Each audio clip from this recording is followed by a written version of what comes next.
It's got wheels on it. And very important, they cannot run any funny fuel. It needs to be stock 100 low load avgas. So I think the engine can be poured and polished with stock cylinders and pistons.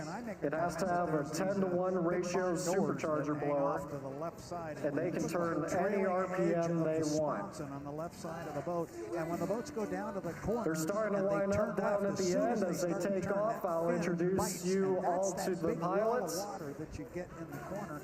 And my understanding now, something unique about the T6 is you'll hear them on the takeoff. There's going to be really loud noise as they pass right in front of you. And those are actually many sonic booms coming off of the propeller. Yeah, the skid fins on these boats it's a bit of black magic how you set it up. It's one of those Back and ready to go with this much beloved but fascinating airplane, the T6. Let's roll that beast. Trainer from the World War II era. Something you don't see while the boat is in the water, Really, but really has a huge appreciated effect on the by boat's pilots performance, for and we many, certainly see many the result of generations this in is American the military skid fin, history. made This is the from gold 43, match. 40 This is steel, T6 incredibly gold, 6 laps, hard 32 steel. miles This piece of total. We metal have 7 has to planes sustain qualified. this boat around the corners. Rob, I can't wait to see this one get underway. It's always fun, T6. Yeah, absolutely. It's going to be so much fun here, Tommy. This is one of the most competitive classes we have. You can see our planes begin to pull out onto the runway and park there, and they will depart here momentarily in qualifying order. And I noticed that as we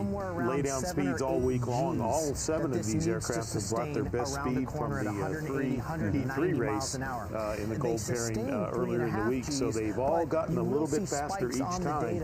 And the pairings here in the order you heard the house announcer spell out for you here just a minute ago all come from their races previous earlier this week. And there goes our pace plane, pace 21, race 21, on their way as they go. And now aircraft are going to depart and they will get airborne here momentarily, and they will circle around much like we saw in the jet class, Tommy, where they'll line up, they'll get line abreast, they'll come down the chute. We're going to fly a different course this time. We'll talk about that here in a minute, but let's watch them depart. We heard them described a minute ago, but here is Crystal Bay, your pole sitter in race 43. Now, the angle that you set the skid fin or the pitch is basically like the alignment on a race car. It's the camber, it decides which hole is going to dig in the boat. And from Kyiv in the Ukraine, as you have all that Vitaly force, Pechersky having a great trip to the national championships this time around. His 60th anniversary here. He's got himself in the second qualifying position. There's Vic McMahon in Gunslinger, race 66. We saw him earlier in the T6 drag competition, but love to watch the gear cycle on a T6 on the Texan. Here is a one folds up a little ahead of the other, just the way that the hydraulics work. This is our only SNJ here, Tommy, the Navy version. The Gordo Sanders plane there, big red. From Jasper, Alabama. That's race number 5.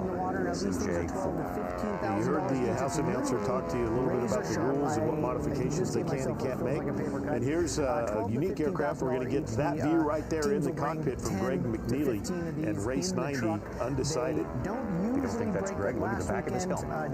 That's got his name on there, unless somebody pinched it. Leoman in that beautiful blue T50. I've never got T6, I'm sorry. I'm running out of numbers here. I'll hit it sooner or later. That's a beautiful blue one right there, Lee from Sequin, Washington at race 18. And bringing up position number 7, Michael Sisk in Redneck Fury. Beautiful yellow T6. Race 19. And the field is airborne, Tommy. They're going to circle around, catch up to the pace plane, and make their way back in. Now, you heard most of the rules from our house announcer just a minute ago, so just want to add a couple things to it. This is our most unique and historic class. It's true match racing between stock aircraft on a closed course pylon. And that makes it very unique. These advanced trainers were built during the World War II era. We'll talk more about that in a minute. But here's our course.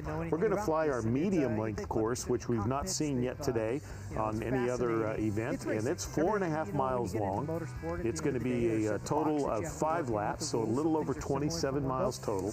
You can see, like the other courses, it lies to the west of the Roswell International Air Center. It extends over into our great partners, the Brown Brothers Ranch.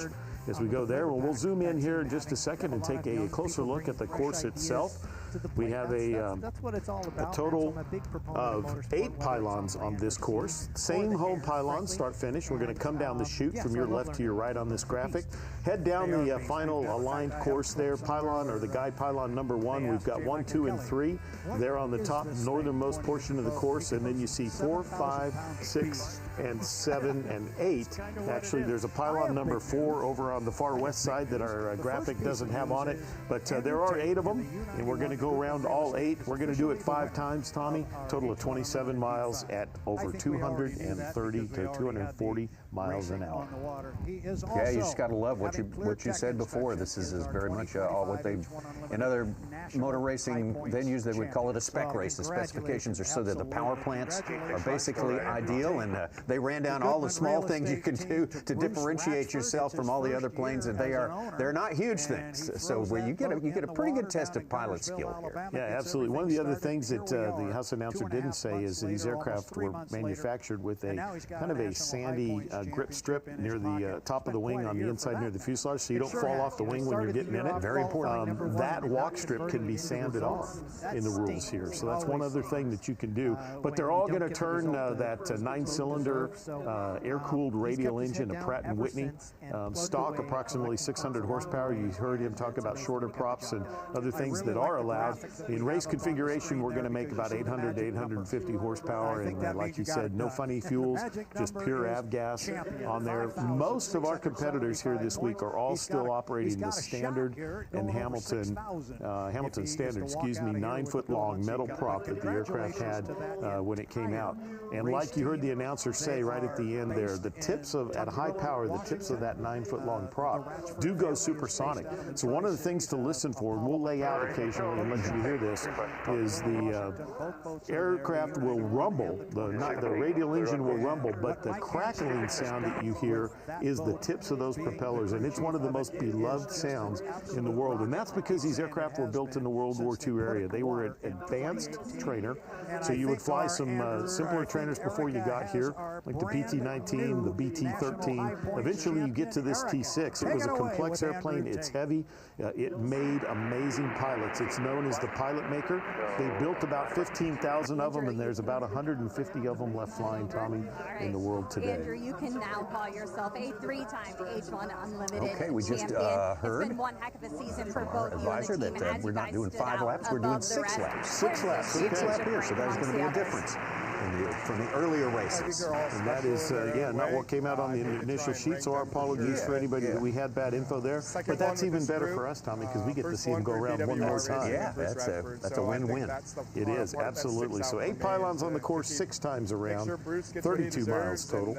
And where you can see now with our long camera shot here, we're looking directly south of the Roswell International Air Center. They're eventually going to turn and line up with the runway they just took off from, which is runway 35 here at the Roswell International Air Center. There again, like we saw on the jets, they're kind of in a left base, if you will, for those of you that fly and are familiar with traffic patterns. So they're operating basically west to east, 90 degrees to what will be that final approach course as they turn back in. And you can see right on cue, they're beginning that slight left turn with our pace airplane, which will be on our right as we look up the chute. And once they get, there it is, you heard the pace plane tell them 45-degree turn right there. So he's bringing them in and trying to keep them all lined up, and they're going to be turned back in. Business as usual. Best of luck to you and the team, and congratulations on this 3rd championship. Headed down means they are coming from the high altitude. They are beginning to put the nose down. They're beginning to accelerate. We will hear the pace plane align each other, and again, like jet, they're going to have to stay in their lanes once they're told they have a race. They can accelerate out in front of each other, pushing it up there on the throttles, and it looks a little bit like, well, where are they going? That's just part of them lining up here as they're getting into position. You see our pace plane turning the smoke on. Our final 2 competitors are catching up and moving into position. Clearly, Tanner, they were the class of the field all year. Yeah, certainly. I mean, like I said, they had one little hiccup at the beginning of the year. A little more housekeeping, just to get everybody lined up as rivalry between the teams. orderly possible, as orderly as possible. And those numbers are the race numbers, the tail numbers you see on there. I can't remember exactly. But you will hear the pace plane tell them they have a race. He'll pull up. Able to convert that into results. And he'll be a safety observer up above, and then our 7 aircraft will stay in their lanes until the guide pylon, and we will be on our way, Tommy, on our medium-length 4.5-mile course for a total of 32 miles and 6 laps. That's how and it opens doors for guys. You are released to the course. Open doors. I mean, if Andrew wants to do things. And there it is, Tommy. You see the pace plane pulling up with the smoke. Our 7 racers are on the course. They're coming down the chute, and we are underway here in the Gold Race 2025, the 60th edition of the National Championship Air Races. Let's listen to him go by. And he would say to that, I am sure. Absolutely. He just wants to race. That's what you can expect to do. I'm going to cut you loose, young man. The next thing we got going on here is 1-liter hydroplanes. That translates Very nice. Chris Lefebvre in the red white 43 there in the pole position. Vitaly Pacherski, his nearest pursuer there, just to his right there in the white and yellow airplane. Great job up here. We got one more to go. We got one Tommy, more to we go got the with split this screen event. again, so you get great situational awareness. You can see positions 1, 2, 3, 4, and 5 on the lower screen. And our leader, Chris Lefebvre, up top in race 43. They're beginning to stretch out just a little bit, but as they settle into the course on this first time around, you'll begin to see some of the speed difference begin to take place. And again, to do any passing, as in all closed course pylon racing, you've got to pass on the outside. Our boats are coming away from the dock now. First 3 positions, actually first 4 positions holding steady from the starting position. Chris Lefebvre maintaining his lead, but not able to run away from Vitaly Pacherski. We have Y9. Pacherski staying there right with him, and you can see on the bottom screens. Green and white. A little bit of a gap back to Vic McMahon, but there they roll back into the Valley of Speed for the first time, headed northbound, back to the home pylon. Start finish because he's been doing it all weekend long, and here he comes, and son of a gun, look who's with him, J. Michael Kelly. These guys have been racing off the dock Race completed. all weekend. Lap number 2 for our field here. You want to be field on of 7. the inside, especially when you Out are front there, rib-tipped wings, that is. So that's Chris Bernard Lefebvre. in 1, Kelly on the outside. Here Caldwell, comes Sean Idaho Bowser. here, and Vitaly Pacherski from Kiev in Ukraine. Trailing those other 2. Now we're looking for the 2 ladies to There come you see out. a great shot of positions 1, 2, and 3 on the lower portion of your screen. You see Vic McMahon trying to get low, trying to build speed. Our minimum altitude on this course, as all of them, is 50 feet. Orange hydroplane, very pretty. Tommy, when they come around the southernmost portion of the course here and they come by our pylon cam out in the desert, we're going to take a look at second placer. There is Vitaly Pacherski in race 50. So when they make that turn here, we're going to get an up-close and personal view, and we're going to let our fans listen in to these wonderful radial engines coming over the top here momentarily. We have, there they are again. That's Jim Bernard and J. Michael Kelly. Chris Lefebvre, your leaders. A lot of experience flying T6 at the National Championship air races here. They will come down. Good reason he is 3 seconds, out front. 2, 1. Mark. Well, there is Chris Lefebvre as he completes lap number 2. We begin lap number 3 when he passes the home pylon right there, Tommy. He's opened up a little bit more ground, not a lot, but some over Vitaly Pacherski. Vic McMahon's kind of hanging there right where he was. You look at the qualifying speeds that they brought into that placed them in places 1 through 7 as they started the qualifying positions. That is shaking out here in the gold race as well.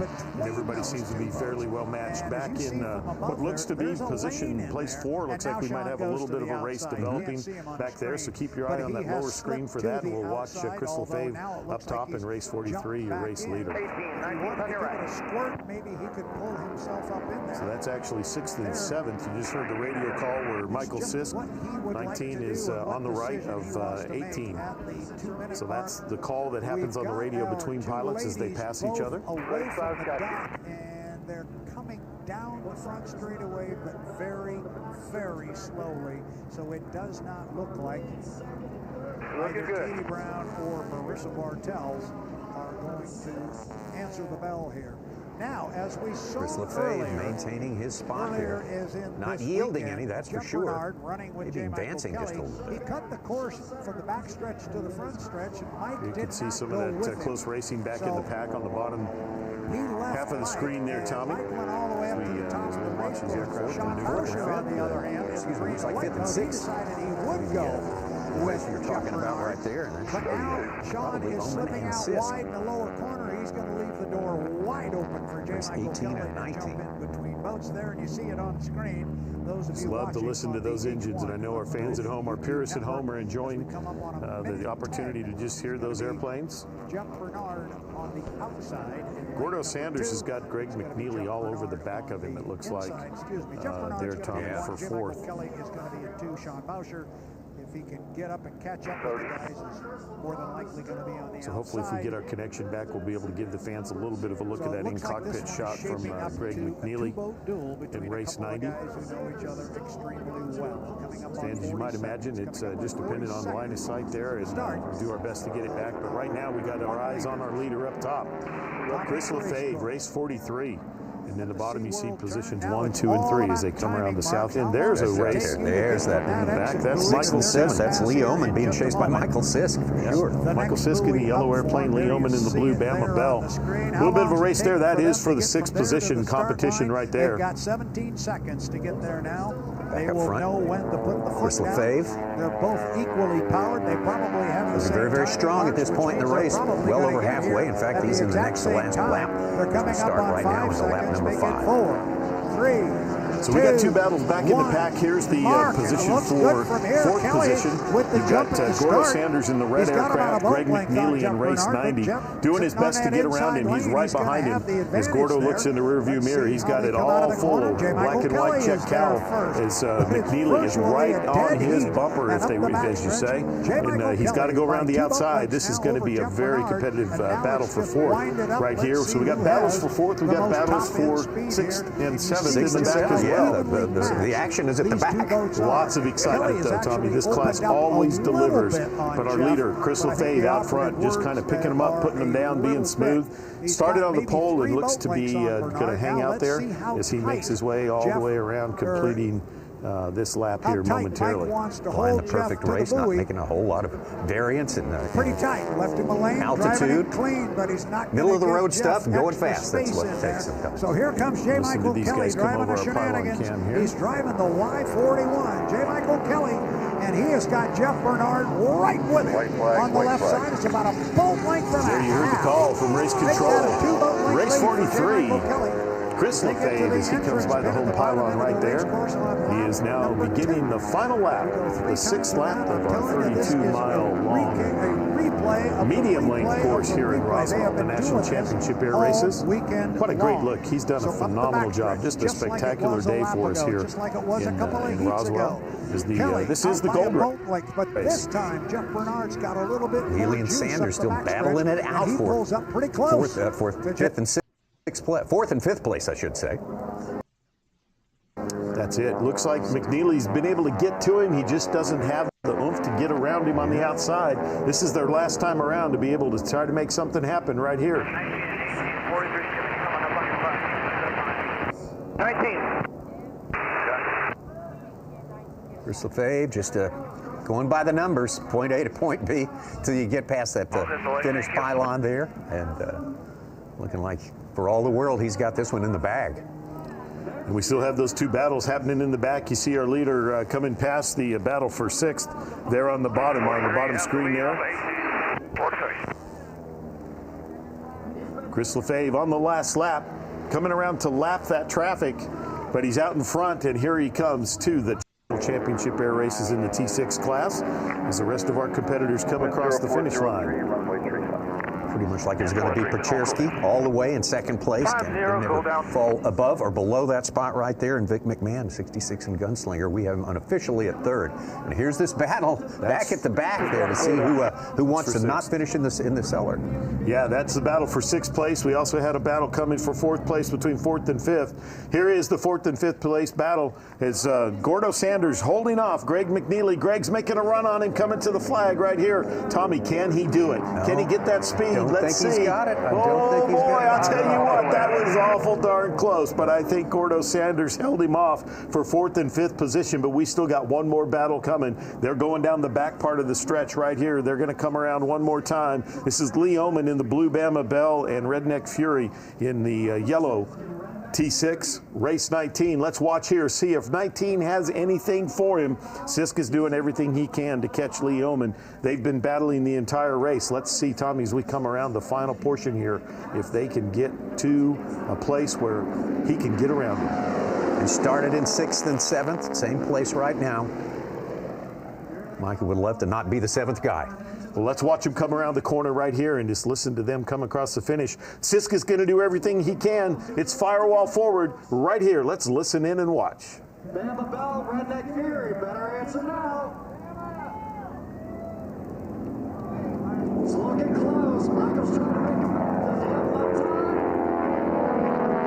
Yeah, looks like Lee Oman got it done there. Hanging in there for sixth place. Yeah, he did, didn't he? Great race. Great race all the way to the end. We've had so many great races at the back of our packs during the last 4 days, and that happens a lot, and you have to enjoy it. You really do. Well, Tommy, let's take a look at this replay. We ended up finishing unofficially in our starting order, but here it was at the start. Positions 1, 2, and 3, right line abreast as they came across, and there they are. Chris Lefebvre, Vitaly Pechersky, and Vic McMahon. It was really tight up front, but Chris Lefebvre was able to hold on and make it go from pole to pole, wire to wire out front. But it was a little bit tight right behind him. Vitaly Pechersky held on to second. Vic McMahon settled into third. They did everything they could, and they held off those positions. And that was how the majority of our 6 laps occurred up front. But back in the pack, this was the battle for 6th. You've got Lee Oman in the blue airplane, Michael Sisk in the yellow airplane. They battled it out the entire time, as did Greg McNeely and Gordo Sanders in the battle for 4th position. Those two were throwing haymakers the entire time, back and forth. Look how close it got right here. Man. Coming down the backstretch, neck and neck as they came around the corner, while our leader here, Chris Lefebvre, stays out front, comfortably out front. This battle happens in the back right here. Greg McNeely, along with Gordo Sanders in the red airplane, as they come around for the final time. We had battles for 4th, we had battles for 6th, but there's your checkered flag and your unofficial winner, Chris Lefebvre. Look how close this gets with Greg McNeely right here. Almost catches him, almost an airplane length, and right here, same thing with Michael Sisk, making a run on Oman. This one gets close, but Oman's able to hold him off, and they finish unofficially in this order, Tommy, which matches how they started. 2 planes that just barely ran out of time there at the very end. But Chris Lefebvre is going to take home the gold medal from the National Championship Air Races in T6. Race 43, midnight, missed 3. Pretty much an institution around here. This team has been racing for such a long time with such great results. Vitaly Pechersky from Kiev in Ukraine, Abracadabra, race 50 in 2nd place, gunslinger. Followed by Vic McMahon, 66, race 66 in 3rd. Gordo Sanders hanging in there for 5th place with Big Red. Greg McNeely almost ran him down, though, 90 and undecided. 6th place, Lee Oman, holding off Michael Sisk there. So Bama Bell gets ahead of Redneck Fury. I've always wanted to say that. Our names are wonderful. Our names are half of the show here, it seems sometimes. T6 gold is in the books unofficially for now, but will be verified in the moments to follow here. And we have got more racing on the way. We got Jet Gold coming up and a lot of good air show stuff, so stick around.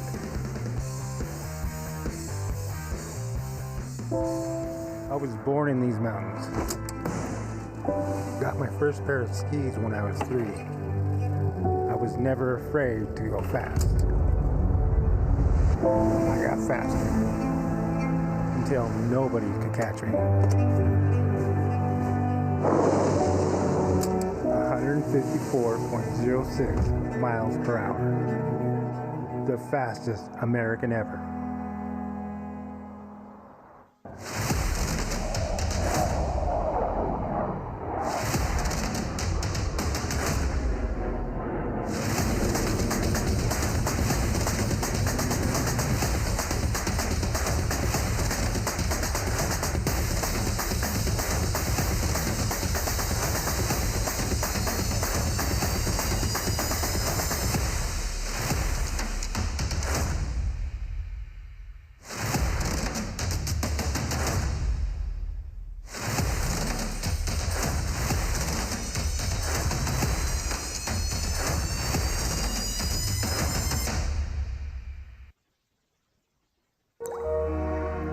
Straight down into the core of the earth, 700 feet beneath the surface, stalagmites and stalactites, million-year-old all-stars in a natural stadium, carved by water, populated by bats, and marveled by all. Carlsbad Caverns National Park.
has fuel, charter, air freight, flight instruction, and maintenance and aircraft sales.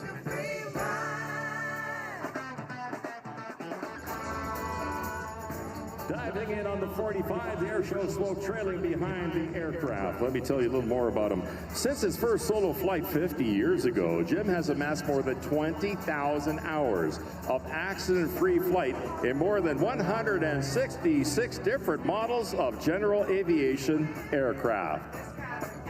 Now that's what you call a big barnstormer's loot.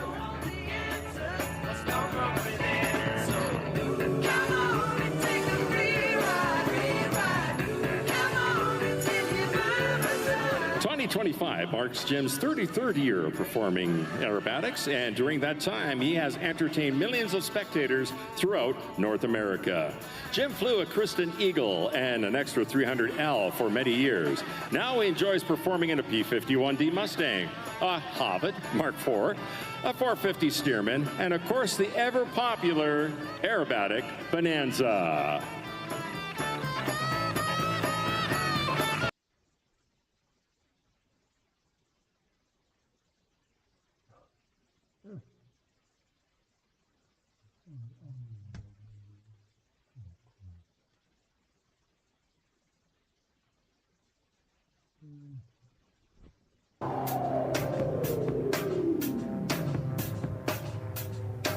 Jim is happiest when he's flying and is a true advocate for general aviation.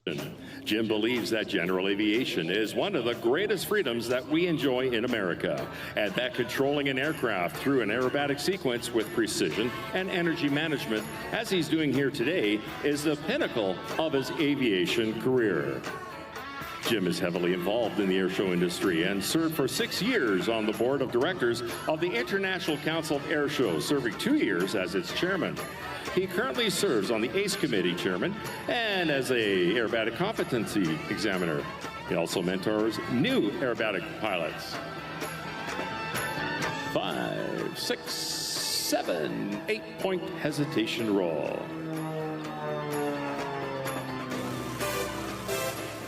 Jim is proud to have received the highest honor given to the in the aviation industry, the airshow industry rather, the ICAS Sword of Excellence. While watching Jim perform for you today, keep in mind this is not your ordinary Bonanza. It's a very rare 1986 F-33C that is built and certified for aerobatics. The Beach Bonanza has been in continuous production longer than any other aircraft in history. Since its initial production in 1947, more than 17,000 Bonanzas have been built. Of those 17,000, only 179 were certified for aerobatics. Matter of fact, November 1 Juliet Papa, the airplane Jim is flying here today, is serial number CJ177, making it one of the last aerobatic Bonanzas ever built. Jim's Bonanza is powered by a stock out-of-the-crate 300 horsepower Continental IO550, turning a Hartzell 3-bladed Super Scimitar propeller. Aircraft weighs almost 3,000 pounds and is certified to +6 and -3G.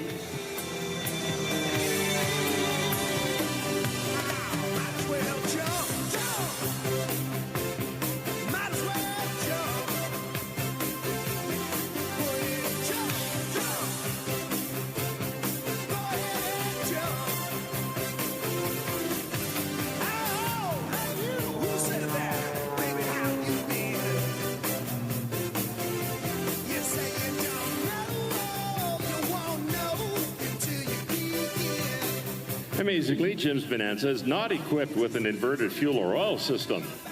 To make this performance possible, Jim has become a master of energy management and is proud to list the legendary Robert A. Bob Hoover as one of his most influential mentors and friends.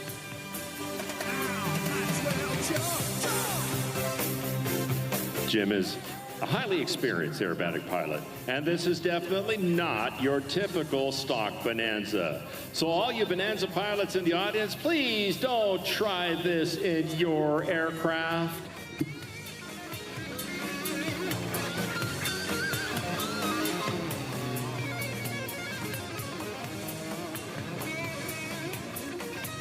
And there's a great big, let's call it the Dos Equis Heineken beer barrel roll.